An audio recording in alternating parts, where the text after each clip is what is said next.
دكتور عدنان، في حديثك عن الوهابية لم تنكر المصطلح، مع أن علماء المملكة يفضلون تسميتها بمصطلح السلفية، لكنك ترى بأنها دعوة تريد أن تجبر الناس على عقائد بعض الحنابلة التي لك عليها مآخذ قوية. ما هي هذه المآخذ؟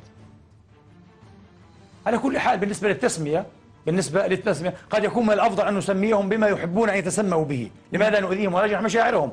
ولكن ليس ثمة عار أن ينسبوا إلى الشيخ عبد الوهاب رحمة الله عليه. الأشعرية منسوبون إلى الإمام أبي الحسن علي الأشعري، الماتريدية أبي منصور الماتريدي، ليس من عار. على كل حال العقائد التي ننكرها وينكرها جماهير أهل السنة والجماعة بفضل الله تبارك وتعالى من المالكية والشافعية والأحناف، للأسف هي ميل هؤلاء الإخوة والعلماء إلى التشبيه والتجسيم فيما يتعلق بجلال الحق سبحانه وتعالى.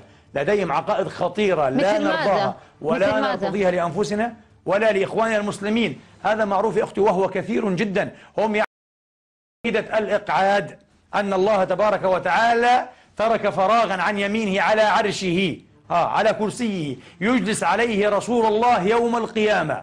هذه عقيدة تجسيمية واضحة والعياذ بالله تبارك وتعالى، شيء خطير ومخيف. الله يقول ليس كمثله شيء، لم يكن له كفوا أحد. هذا هو الصحيح.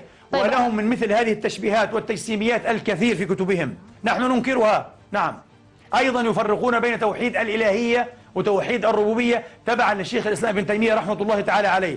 نحن نخالفهم كأهل السنة وجماعة، نخالفهم في هذا التفريق، وهذا التفريق له توابع وتوالي ولوازم، نختلف معهم فضلا عن اندلاعهم للأسف واستخفافهم بمسائل الحكم على المسلمين الآخرين بالكفر والشرك والمروق من الدين. طيب دكتور عدنان، انتهى وقت هذه الحلقة، مضطرين نختم، لكن